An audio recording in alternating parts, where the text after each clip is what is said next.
Cinebois to Cinemen, episode 97. 97. Happy New Year, first of all. Yes. And hope you're well wherever you are, whatever you're doing. Christmas is dead. Yep. Forever. It feels like that, doesn't it? It's the last. What day is it? Third today. Is it the third? Yeah. We're in the dying embers of the Christmas holiday. No. Rotting trees line the streets. The guy across from me, I don't know if you saw, he's literally just lobbed his tree out of his front garden with the decorations still on it. Oh, mate, he's just like... he's like, fuck this. I'll just buy new ones next year. Yeah. I cannot be bothered. That's really funny. It's incredibly wasteful, but quite funny. Yeah, I didn't see that. I'm going to have to clock that. I'm not. Yeah, please do. It's just across the way. This year. Yep, this is the only one this year. Yeah, the only one this year. Avatar 3, Fire and Ash. That's right. We've come full circle. We have, yeah. What better way to kick off the year than talking about those sexy little blue cat people? The older ones. Oh, yeah. Yeah, it was interesting to kind of... I think the allure of this film is not necessarily because... Well, of the film itself, but more because it was obviously for those that have been listening for a long time. It was the first episode we did. Yeah, it was, Avatar 2. And it just, it seemed like a good opportunity to kind of reflect a little bit on the podcast and also to listen to the first ever episode, which I'm not sure how you felt, but I found it quite excruciating. It was. The audio, for a start, the quality was interesting. It was very quiet, a lot of echo. I don't think we quite got to grips with like how putting two microphones very close together would we're using microphones that aren't really for podcasting. No, they were kind of made for like temporary audio commentaries on TV before getting replaced with. So yeah. The audio quality was surprising. It was quite shocking actually. I was defrosting my car this morning and I had to put the heating on full blast and I was like, I'll listen to the podcast. Yeah. On the way here, I couldn't hear it. Right, I just couldn't hear it at all. Yeah. It literally sounds like we're talking to each other from like two like closed wardrobes. Yeah, we're in a separate wardrobe, and the only thing we're talking to is like a beans can with string. It's really weird. And it's interesting us talking about a property which is sort of technically speaking, very polished. Yeah. Whereas, through a medium that we haven't quite got to grips with yet, which is quite funny. But yeah, it was quite sweet listening. Yeah, we're kind of quite tentative and not as confident as we are now, of course. Oh, no, and technically astute, as I'm sure you'll all agree. Oh, yeah. We'll talk about the film. We'll revisit a couple of the topics that we mentioned in the first episode. Yeah, chiefly I think so. The deployment of the technology, which I'm sure you'll be looking forward to talking about. Yes. As a master of tech. Also, a little bit about James Cameron, and where the sort of future of this franchise sort of lies, because it's the situation, I guess, cinematically is no less precarious than it was 2 years ago. End of 2022, Avatar Way of Water came out. Was that really? So what year is it now? 2026. So this podcast has been going for 4 years? 3 years, because I guess it's only the start of 2026. Oh, yeah. But 3 years is still a lot. And we're on episode 97, so... Okay. That's mad. That's 3 years, 2 Christmases. We originally were going to do It's a Wonderful Life as the first episode, and then... I don't know why we segued, I can't remember why, but... I think we were sort of sluts for the follows and the listens. The popular thing. Yeah. Fair enough. That's since died. Yeah. as illustrated by our current predicament. I'm looking forward to it. Me too. Let's do it. Questing the cinematic void. So one of the things we talked about in the first episode was the use of technology that obviously the film or the franchise is arguably most famous for. Well, not necessarily even arguably, definitely the most famous thing about Avatar is the tech and how that changed the landscape of Hollywood, and particularly how its use as kind of influenced blockbuster storytelling. Yeah, we talked about Marvel quite a lot in that first episode. We kind of referred to Marvel as almost like it was one film. But essentially, in kind of narrative framework, there's an argument to be made for that, I think. Yeah, definitely. But yeah, the Avatar's influence on that, and like things like costuming and stuff, I think I mentioned quite a bit, although it's probably quite difficult to hear. That's what I was talking about. I think my opinion on the technology, especially after seeing the third film, has changed a bit. I think what I was talking about 3 years ago, it was quite general, and I don't think I had quite as much of a grasp on like how it's done, how the company in question is kind of ring-fenced it off. Like they don't share it. So although the technological developments, they're moving forward as they always do, but it's sort of Weta's thing, and then all of the software is sort of theirs, and they don't share it. And so you might go and watch another film when the CG's still crap, and you kind of think, well, why? Because Avatar looked amazing, but it's all about like how much it costs and how much other companies are willing to share what they found, really. So, and I didn't talk about that last time, so I thought, well, definitely wanted to mention it now, just to kind of throw a spanner in the works a little bit. But no, it is interesting how they do tend to, like the sort of water sim stuff is all just theirs for them. That's why King of the Planet of the Apes, the water looked really good. That's why.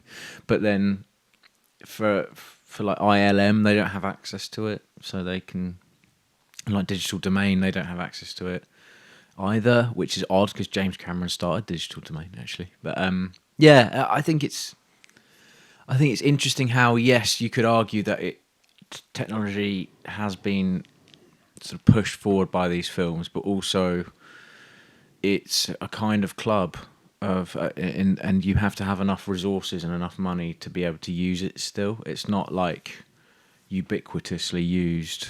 It's a bit more complicated than that. It's interesting given that, obviously this is a Fox production, but Fox is obviously under the umbrella of Disney. Yes. It's interesting to me that there's still that stumbling block in terms of the technology being shared. Yeah. It's really interesting because you get Weta involved, and it's Weta's thing. So they use their proprietary pieces of software, and I think like if it's an industry secret, it can only be a secret for so long, but it's still like all kind of copyrighted. So yeah, I think Disney, if they were to be using it for another project, they'd have to kind of ask for permission, I think, and it will be a whole thing. I imagine anyway. I don't know for sure, but like I've read a few things about how it's kind of kept safe from from other companies. So yeah. There you go. Is that, obviously this is sort of just theorising, but is that because of the concerns as to its overuse? That'd be nice. It'd be a nice reason. I don't know. I don't think so. I think it's so they can keep winning work. Yeah, basically. Okay. Yeah. And that kind of thing can only happen. It's a much more realistic, albeit cynical. Yeah. I don't know that, but I think... Well, that's their USP, right? That's what they have. Yep. And it's worked out very well for them.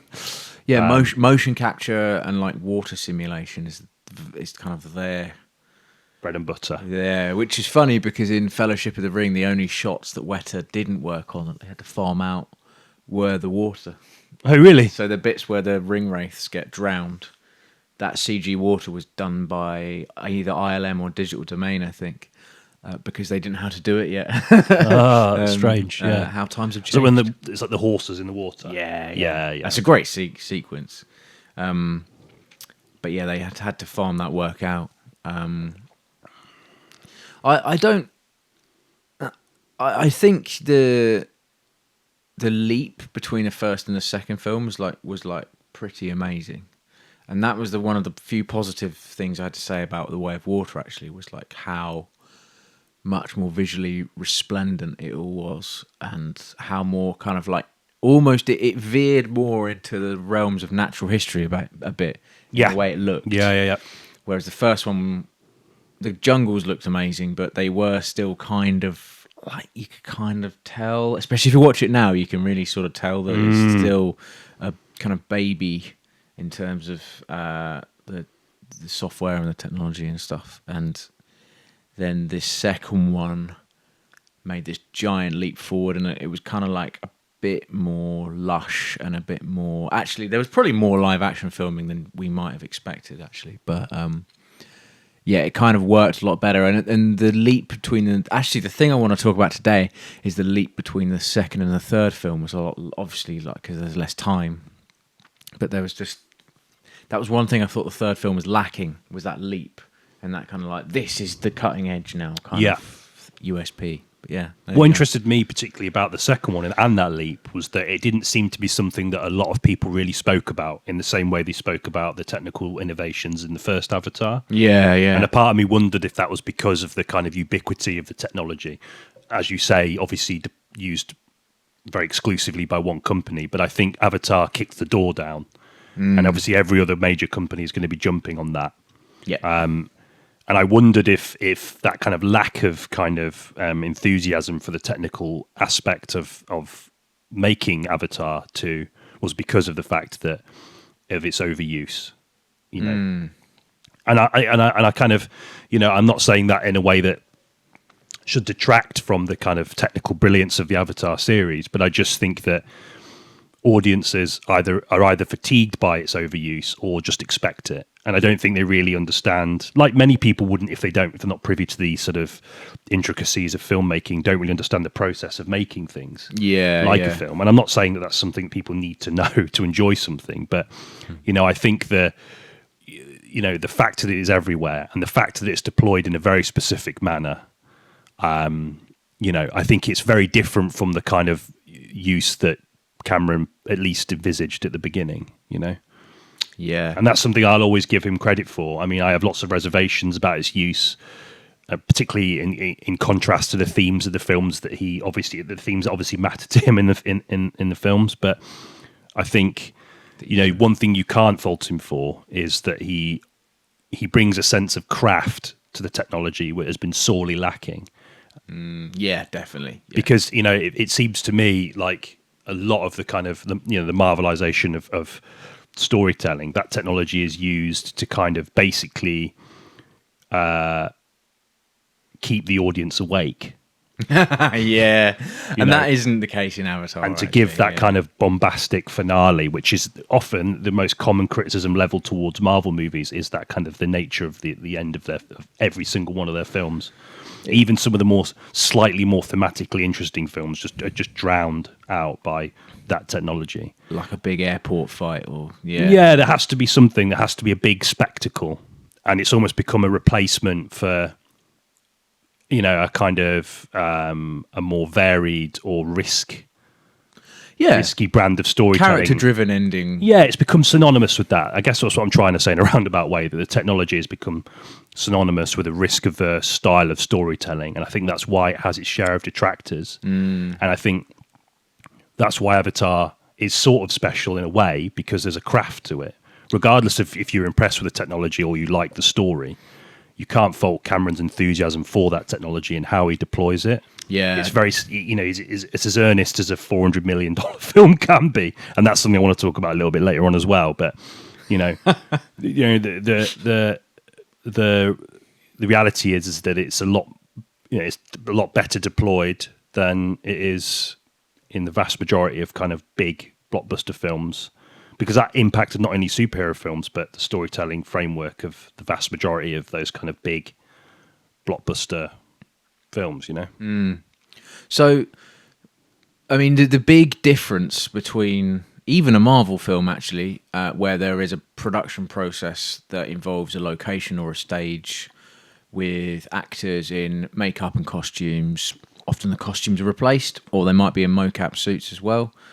But the key difference here is the placement of the camera. So I think literally, apart from animated films, of course, every other instance, there is a physical camera there recording footage, whereas Cameron, you'll see behind the scenes, like kind of documentaries about him making Avatar, and he's got like a sort of rig on him, and you think that he's pressing record with this rig. He's not. He's blocking it out. So he'll kind of say, okay, maybe I'll have like a camera over here, and then like another. I'm doing all right impression of him. And like a camera over here, and then he'll enact the scene out with props like boxes, basically, and maybe the odd sort of fern and guns, and it's all quite funny watching it actually. But he's concentrating on performance like a play, and he's capturing with the use of like an array of like 100, 200 cameras on the ceiling and the ground, the performances of these actors. And then basically what he has like 2 years where he can just be like, right, this scene, he'll have like a rough render ready. I want the camera here, and he can like play God basically, and just put the camera where he wants. Play a little bit like, do you remember? Have you ever done Forge in like Halo? Yeah. And you sort of just finish a mission, then you're like, I'm gonna watch that back, and you can kind of go like orbit around press play, pause, and that's basically what he's doing. And it's a lot more complicated than that, but he can figure out his camera angles later, and he's sort of playing God, and he has the ability to concentrate exclusively on the performances and not have to worry about lighting. If the sun's coming up or going down, you know the kind of the various pressures that, as we know, quite often come with working outdoors. So that is the difference here, and that is something that he's pioneered. I don't really know if anyone else has ever used it for any other films. Maybe Alita Battle Angel, but even then, like, I don't really think. I think there was a live action component in that, which was a lot more fierce than it ever was in Avatar. So, in terms of him pushing the technology forward, is he doing it only for himself, do you think? Or? I don't know. I mean, I'm not sort of. I don't think. I mean, obviously, the way that he talks about. I mean, obviously, in a predictable sort of James Cameron way, he talks about it as if he's the only one to do it, isn't he? Yeah.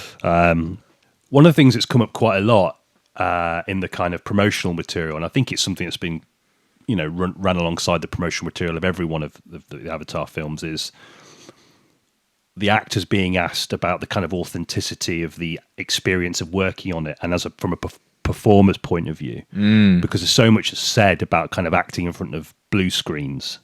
There's that really famous picture of Ian McKellen, and he looks miserable, because he's not working in a tangible environment, and it's kind of like that becomes emblematic of the relationship a lot of people have with the films, the Hobbit films, But I think it was an interview with Sigourney Weaver, and she was very explicit in saying that like it's the freest she's ever felt as an actor. Wow, to be able to work in that space, and that's something that she claimed everyone felt. And I thought that was quite interesting, because I think the detractors of this approach to filmmaking would say, it's all artifice, and I think that's kind of one of the problems we had with the previous film, weirdly. The inability to kind of like, I think we question the legitimacy of performances when obviously it's all technology, there's not, and I think actually, to the credit of the third one, this is the better example of, I don't know, I kind of felt that there was a bit more, there's a bit more sort of thematic and emotional wallop that I felt had been lacking in the previous two films. Oh, I definitely agree in comparison with the second one. Particularly the second one. Yeah, I think...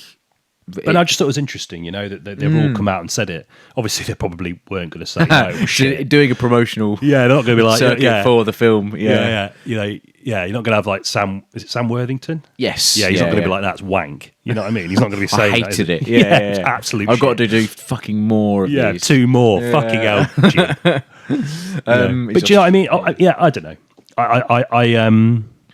No, I think because Sigourney Weaver, I mean, she's been around long enough. She's not really.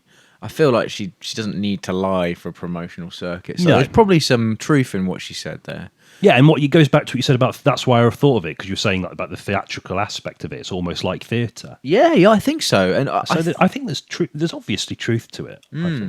I think because you have like a really, like I say, you have like a really rough render. They've got the stage ready, and they've got like it looks dreadful. It looks like PlayStation 1. But you can move around with it and see these characters, and so the performers will be able to tell in a very rough manner where they are and what they. And so, yeah, I suppose there is like a theatricality to it. I mean, the performances are very theatrical. They're very sort of bombastic, aren't they? Very expressive. And, yeah, there's an interview with one of the visual effects supervisors for Corridor Crew, and he says that. The producer died actually, John Landau, but he said that he hates it when people call it motion capture, call it performance capture, because it's not just motion you're capturing. It's the sort of silly buzzword he uses, emotion, so it's emotion capture, right? So, but the faces and the expressions of the actors are captured as well. So absolutely, yeah. I think. And I don't think the performances are bad at all. Even though I think they're kind of one of the strengths of the franchise, actually, and especially from like Zoe Saldana, and then in this one, Una Chaplin, is it? Who plays Varang? She's great. She's really good in it, and even Stephen Lang's performance as what's his name? Quaritch. Yeah, I thought he was like. He's been a pretty one-note villain for the last two films. I actually thought he was a bit more interesting. Same. I think the inclusion of Varang in it and the kind of unlocked something in him. Yeah, I was like, okay, they're going somewhere with this. And I was listening to the first of our podcast, and I was a bit down on Quaritch, but I'm a bit warmer to him now. Yeah. And I went down. No, and so it's like. I think there is definitely worth to this technology, and also you're not going to be able to capture it for real. You just can't. You can't do it with makeup. Although I do think one of the problems with the franchise is it's a bit too Earth-like. That there's not a lot. And I said this 3 years ago. We also talked about it on the car journey back from the cinema, didn't we? Yeah, I just think that it's not quite alien enough for it to warrant being rendered in this way. But if it was too alien, people wouldn't care. Exactly. Yeah. That's the reality. You got to anthropomorphize.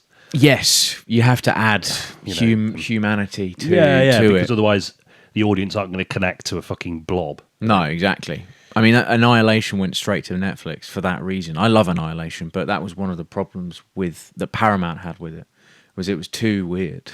Right. And the alien world was too alien. It's like the dream sequences in Inception are so boring. I think we talk about this a lot. Yeah. I remember you saying that that's how Christopher Nolan dreams. Yeah. Grey cityscapes.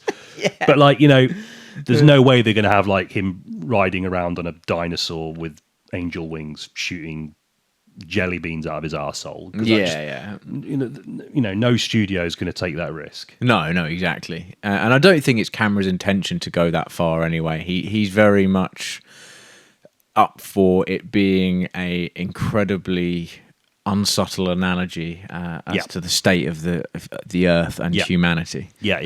And in that sense, I guess it has to be like that, doesn't it? Yeah. So he's gone with the idea that faraway worlds, biologically speaking, are going to be mirroring humans and humanity, which isn't, scientifically speaking, isn't far-fetched at all.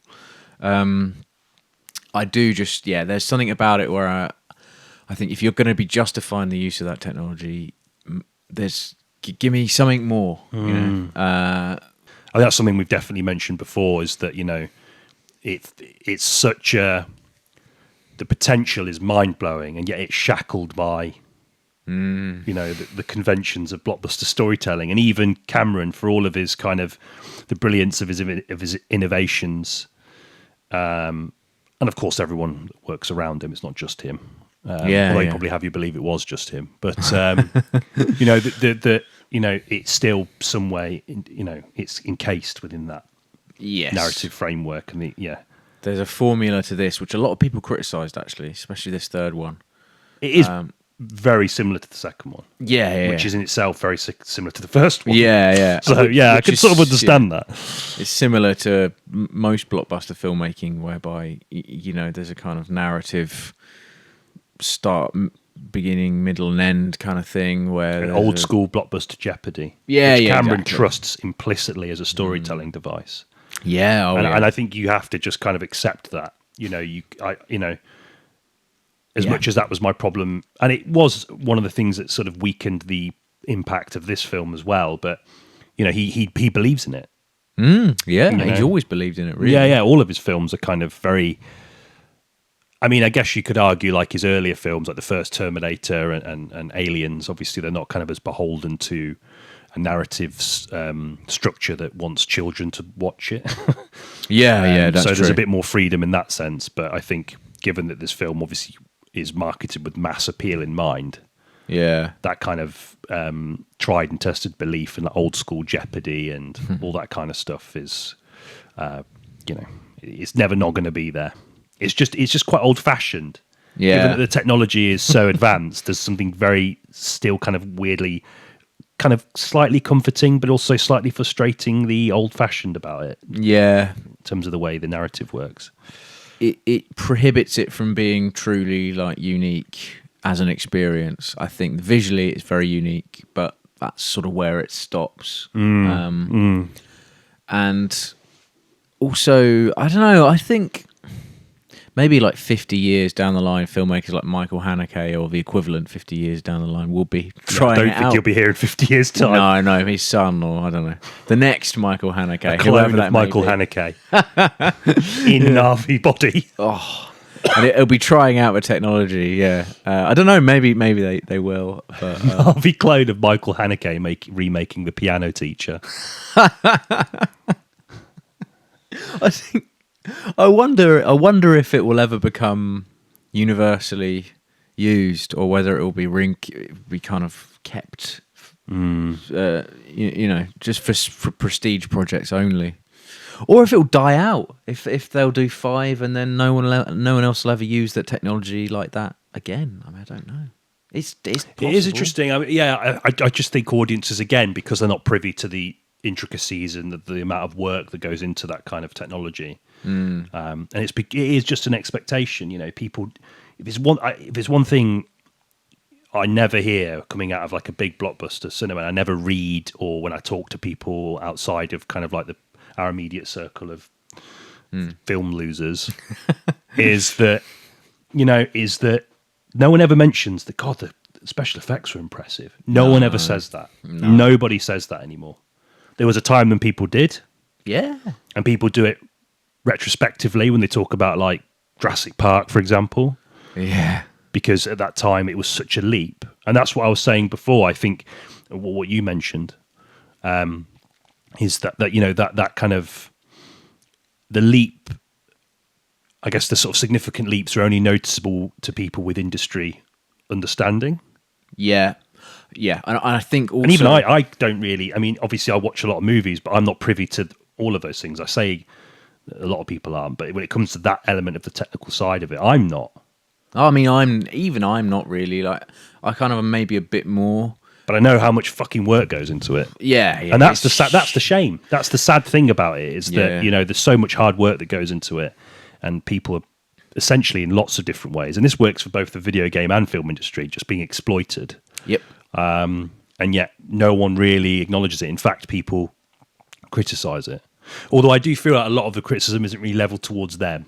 It's the final product. Yeah, and it's the people who drive that, right? The people that use that technology as a way of kind of like keeping things familiar and safe, so they can do, McDonald's, the Happy Meal tie-ins, Yeah, that's it. I think it's funny, like, what people consider to be authentic is changing over time. So, like, you have people from, like, the baby boomer generation who hark back to a simpler time in cinema where everything was real and tangible.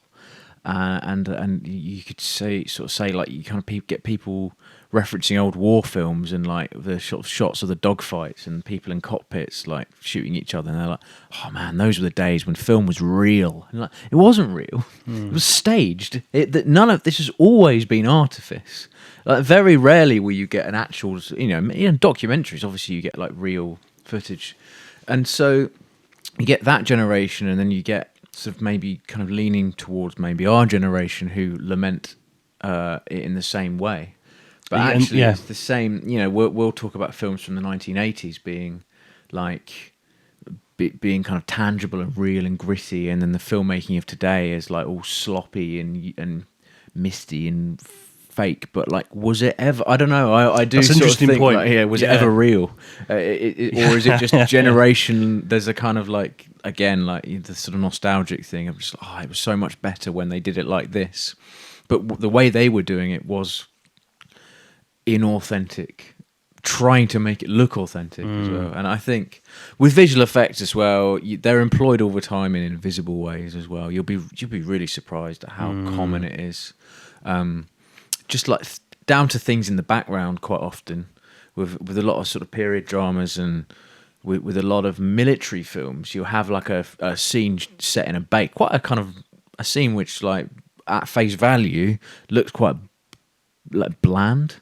And there'll be tents in the background. None of those tents were there. Like they were all placed in there, all like afterwards, and you're never going to notice because you're watching the thing in the foreground. Well, that's the allure of it, isn't it? I think initially is that it's cheaper, or it was cheaper. Yeah, it's cheaper, or the money's at least it sounds cheaper, and the money's kind of placed. It's kept from the production and used afterwards, and it affords a creative freedom. If you want to change the colour of them, if you want to increase the volume of them, if you want to have I'm talking very much in perhaps the more studio control as well. Again, absolutely, yeah. If there's something in the background which, a flag that's waving that turns out to be a bit, maybe there's a political situation which means that the use of that flag is no longer moral, then it's easily swapped out, kind of thing, and just so not to upset anyone, sort of thing. You don't have to cut the scene; you just have to cut the flag.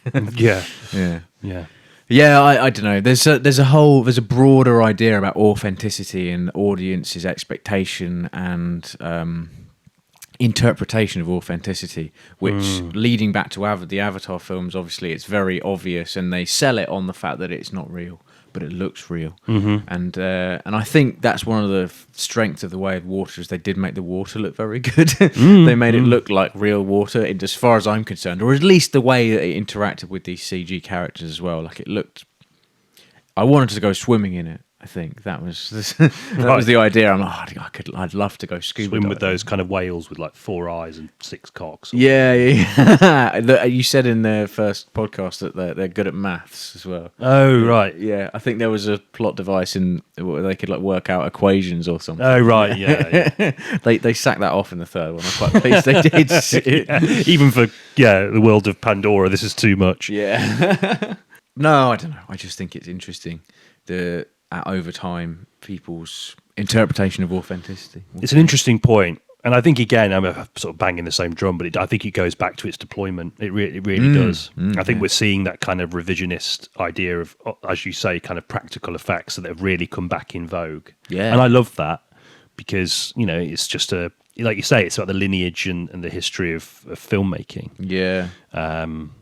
But I think, as you say quite rightly as well, so much of the stuff that we take for granted, just basic sort of, like the removal of something in the background or something to make a shot move a bit slicker or whatever. It's all there and it's always being used. So, yeah, again, I think it obviously depends on the property and the intention of the creator, but I think there is definitely a space in the industry for the use of both.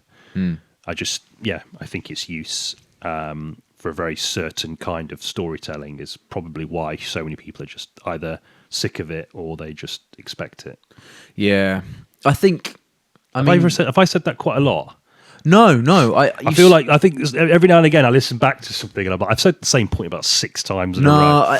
No, but you're right, and I think it's use in. I keep going back to Quantumania about how naff it looked and how fucking kind of like wank, badly designed it was. Yeah.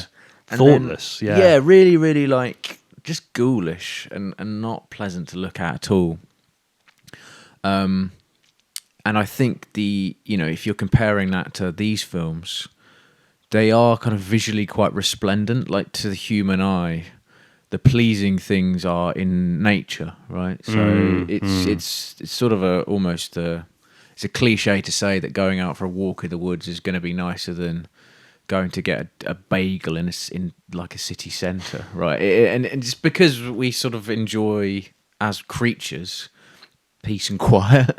So to compare like Ant-Man to Avatar, I mean, Avatar's immediately got the upper hand because of where it's set in this kind of like lush alien, but like only just kind of landscape, and you've got things in there that are kind of alien to us, like floating mountains and things like that, and the creatures obviously, but they have like origin, like prehistorical monsters and all yeah, that exactly, kind of stuff, yeah, or myth. Yes, yeah, definitely, yeah, and so, and I think the rendering these things, it lends it in terms of being pleasing to watch and being like kind of awe-inspiring. It's got the upper hand straight off the bat, and it actually makes going to that, because in the third one in Fire and Ash, we go to like a kind of Blade Runner-y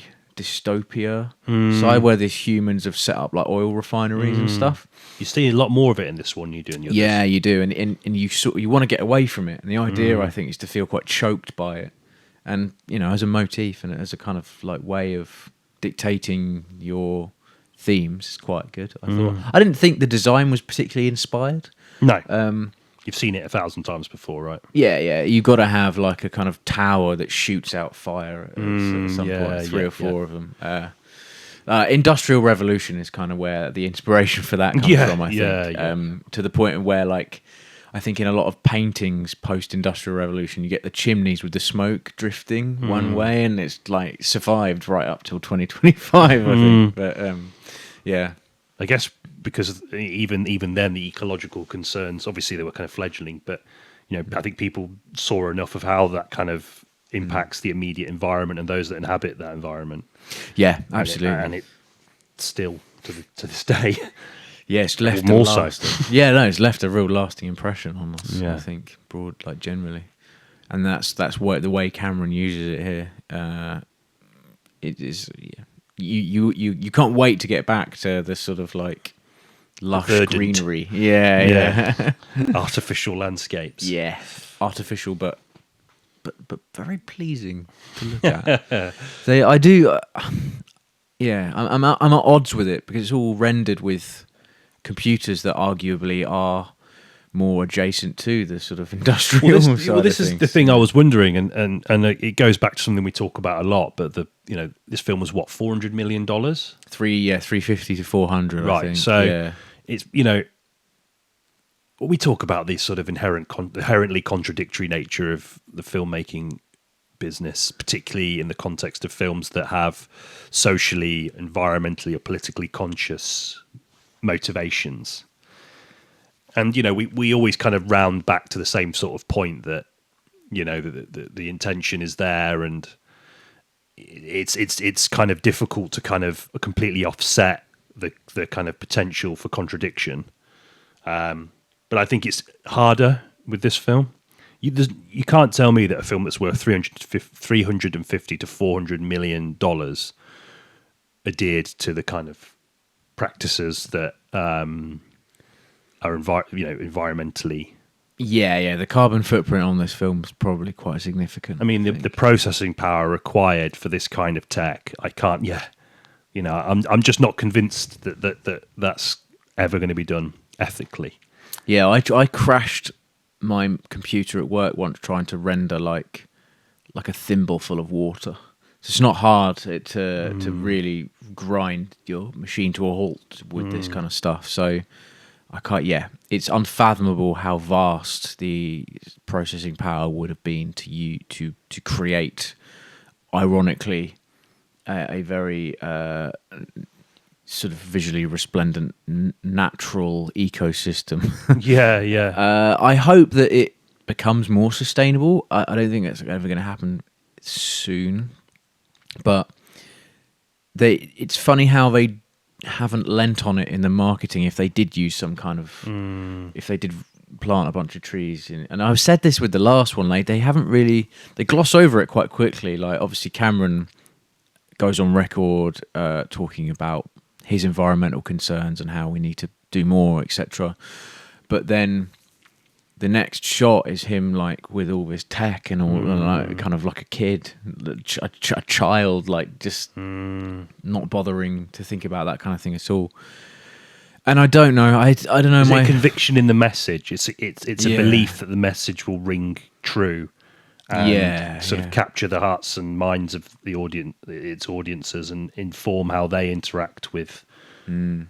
But again, I'm slightly cynical as to the effectiveness of that, to be honest. No, I know. I think maybe its health in that way lies more in the power to combat like colonial attitudes. I think, especially this third one was more concerned, I think, about humanity's desire to take over the basically areas of this world that aren't theirs.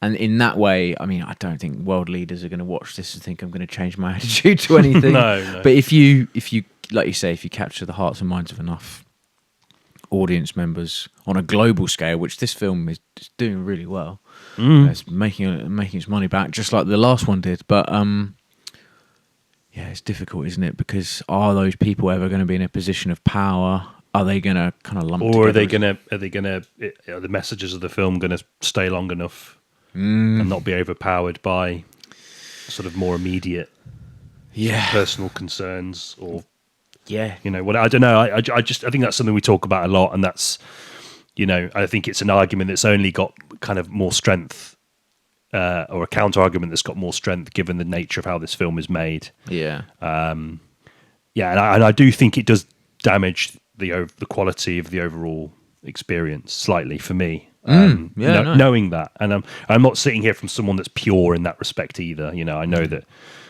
but I just think it's a tricky act, or tricky balancing act. I think to sort of, as you say, to be outwardly so passionate in your sort of, your defense of the natural world and indigenous cultures, and or the voice of the kind of voiceless, the people who come from kind of previously colonized lands. I think it's difficult to do that and then kind of make a film that is still kind of very much,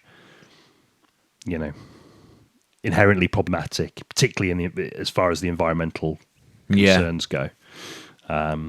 It's I mean, it's impossible to outmaneuver it. If you want to make a film and you want a film to be watched by lots of people, you are going to have to probably shake hands with people that you wouldn't really ordinarily choose to spend time with, right? Yeah.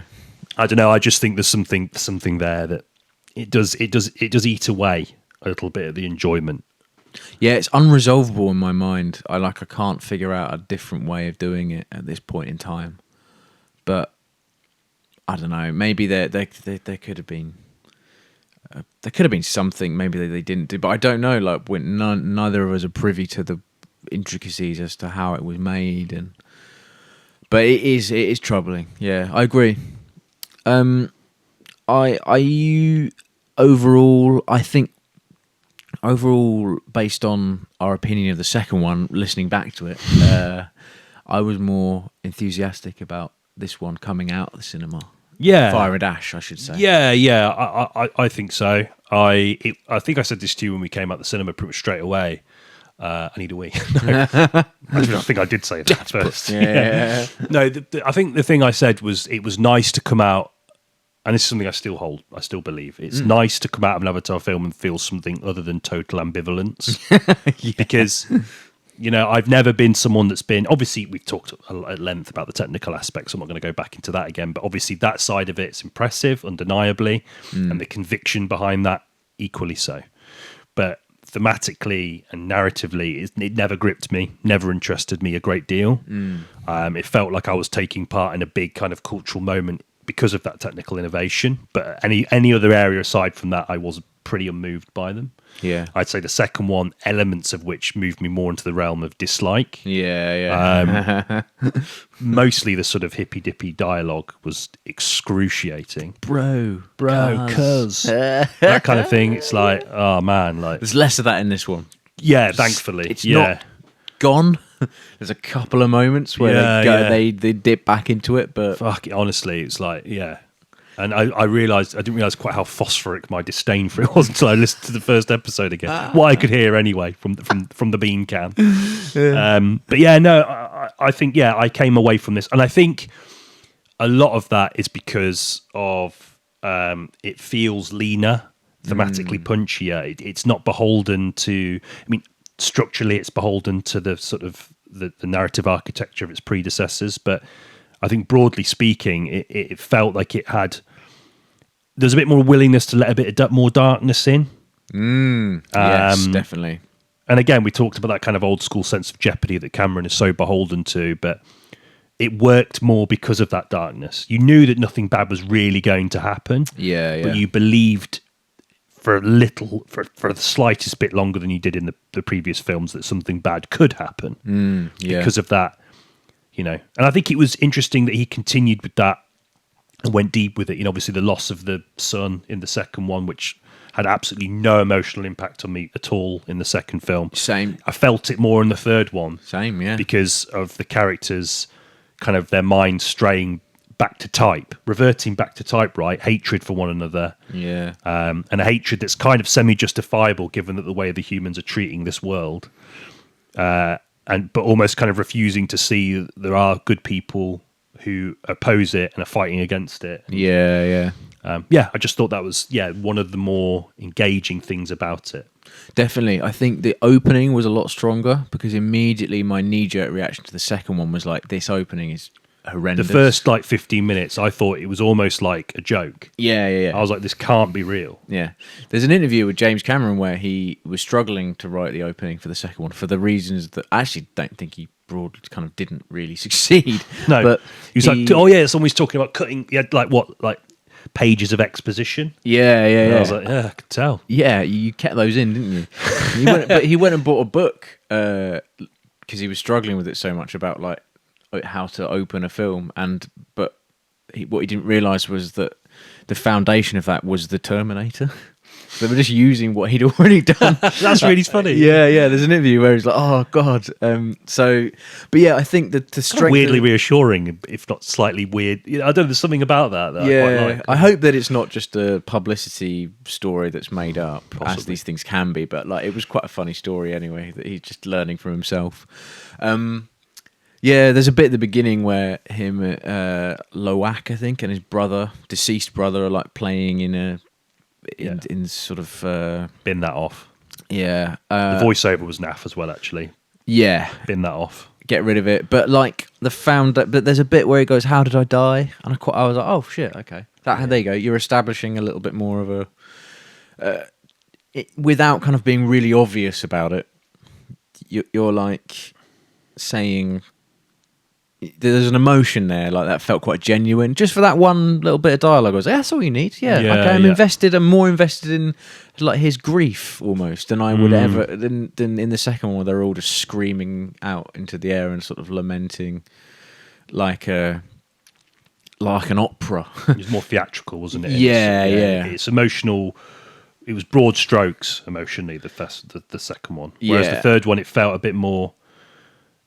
Closed off. It was between. It was it was revealed through kind of smaller interactions. Yeah.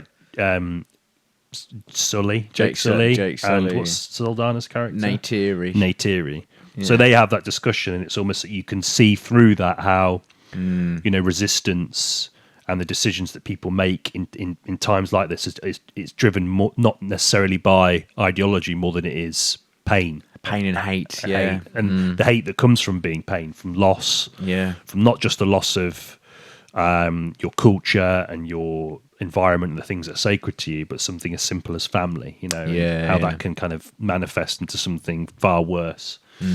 But also kind of in a way justifiable as well. I mean, you're with her. The nature of the circumstances that they're in. Yeah, I thought her arc was arguably, alongside the villains, the most interesting thing.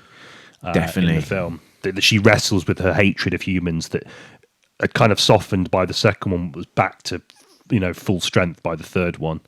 And she's totally ill prepared to even accept help from those that are, broadly speaking, sort of better and good people who've seen error of human endeavor and trying to help. I don't know. It just seemed that arc was kind of, it's brief. Like a lot of things in this film, it's brief. Oh yeah. Cameron is zipping around with like boyish enthusiasm, and it hurts a lot of the film.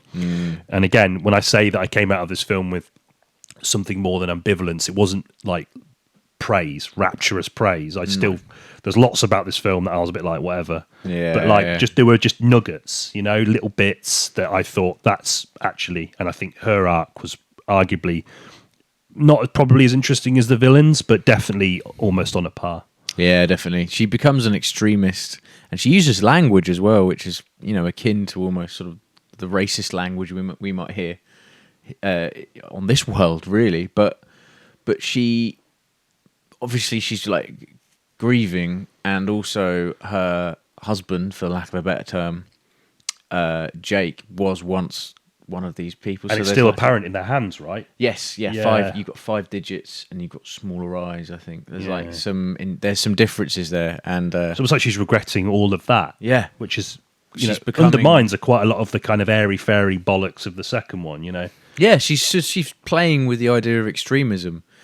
Literally, there's a bit where she's like got her bow and arrow like raised, and you can see the conflict there in the performance, even though the performance is filtered through various various things. Arguably the strongest performance. Yeah, I think she's the best thing about this franchise, actually. Her and talking about the villains, Una Chaplin. Yeah, she's great. She's really good. She was the best thing about this film, I think. Other than Neytiri, and also the dynamic. I know we mentioned it already, but the dynamic between her and Quaritch, the fact that it's not like one of them's influencing the other. They're like they become a bit of there's a symbiotic thing going on there, which pulls Quaritch away from the humans and what they want to do. Yeah, their objectives. Yeah, and but he can't quite reconcile. He can't quite leave that all behind entirely. She is enraptured by technology of humans, so she gets pulled more towards their which is kind of in keeping with some of the ideas around the kind of colonial settler ideology. You capture the sort of parts of the population, but to kind of see through your objective. So they're never going to be on the same level as you. Yeah. So you go into these spaces, you kind of enrapture certain amounts of them, offer them things, but it's never going to be to benefit them in a way that it benefits the colonizer. It's just to actually see through the colonizer's objectives, which are to destroy the kind of the people that are sort of rebelling against. Justifiably rebelling against the kind of the colonizer and what they intend to do. Yeah. I thought that was good. I thought she was good. There's a scene in a tent, which is like the best scene in the film, I thought.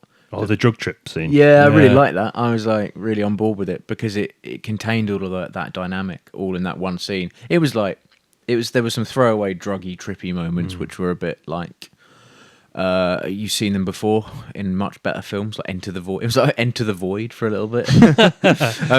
But I liked it a lot. I thought it showcased the more performative aspects of the story. I think that's absolutely, that's probably why one of the best things about it is that in stark contrast to the second one where I couldn't see the performances, I could see them more in this one. And I think it's because of that willingness to explore things that are a little bit thematically richer, and not just rely on like airy sort of hippie dialogue, and one note villains like Quaritch in the second one was just so one note.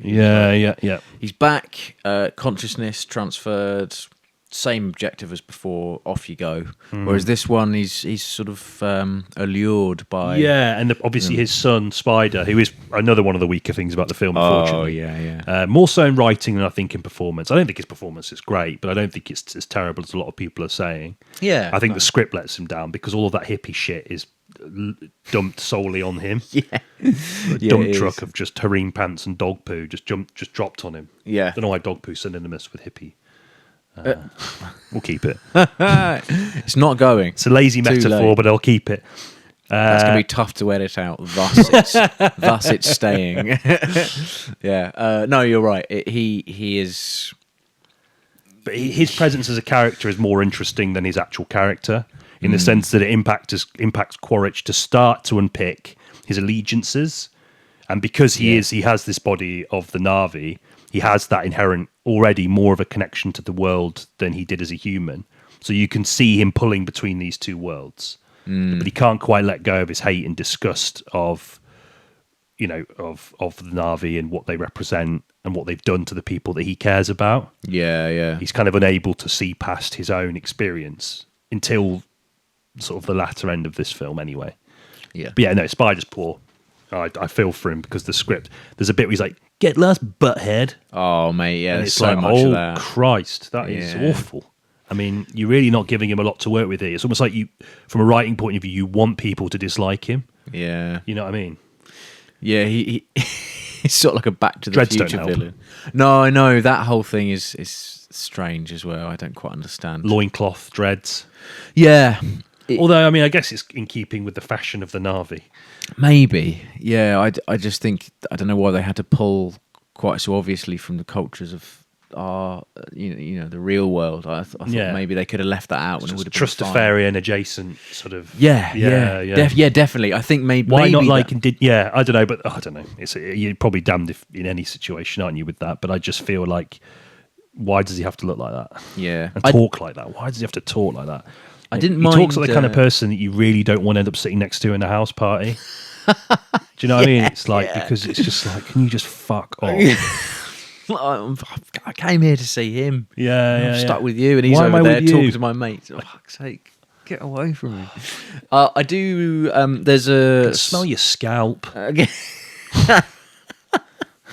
you know what I mean? Like, I know you've got a rusty van and you drive to Sarajevo in it, but your dad's a banker in London. You know, like that is the vibe he gives off. Yeah, exactly. Which is I don't think that's the intention of Cameron, and maybe that's something to do with England and English. Like it's probably more me just bringing my limited experiences with that very specific kind of person to bear in the film. He looks like one of them kids, and they even parodied it in like the second In-Betweeners movie.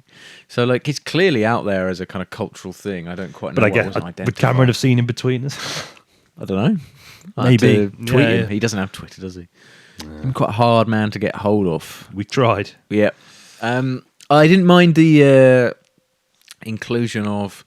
There's a sort of motif of that character being able to breathe the Na'vi air. Oh yeah. I was like, kind of, because I knew it was coming, and like the whole thing with his mask that kept failing, and I was like, I bet you anything he's going to survive, and he's just. But what I thought they were going to do is they were just going to have him breathe the air, and actually, there's a sequence in the film which justifies it a lot more, and I was like, okay, well that's good, that's like smart. You've taken the time actually to kind of come up with like an organic way in which he can do it, as opposed to just saying, oh yeah, he can just breathe the air now, whatever, which is all too common, and it's a very common way of generating jeopardy. It's like, oh, they're running out of O2 kind of thing.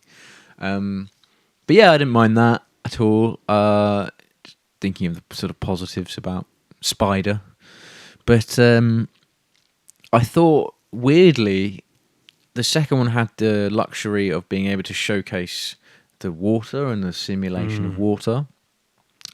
This one had fire in its title, so I thought, right, the fire's going to look amazing. But then I saw some promotional material and I was like, oh, it doesn't actually look all that. Like, fire's hard to get right. Like, if you look at it, it's just challenging to replicate in a sort of simulation setting, and I don't think they quite got it right. They're dangerous to do it indoors. So yeah, exactly. They're nearly there with it, and there are moments where it looked very authentic, but there are also moments where it looked a bit billowy and a bit like lifeless. So going back to the sort of technology side, and also there was, I don't know why I do this to myself, but I was looking out for moments where the water perhaps wasn't holding up as much, and I did see a few moments. There's a moment where the sort of meeting of the whales, and they're having like a big meeting in the middle of nowhere, and an injured one comes up to surface, and you can see it beading down down their skin, and I was like, fuck. You haven't. So there are patches, I think, in the technology where you can still see it's not quite perfect. And I just sort of thought it was worth pointing out that this one doesn't have the allure of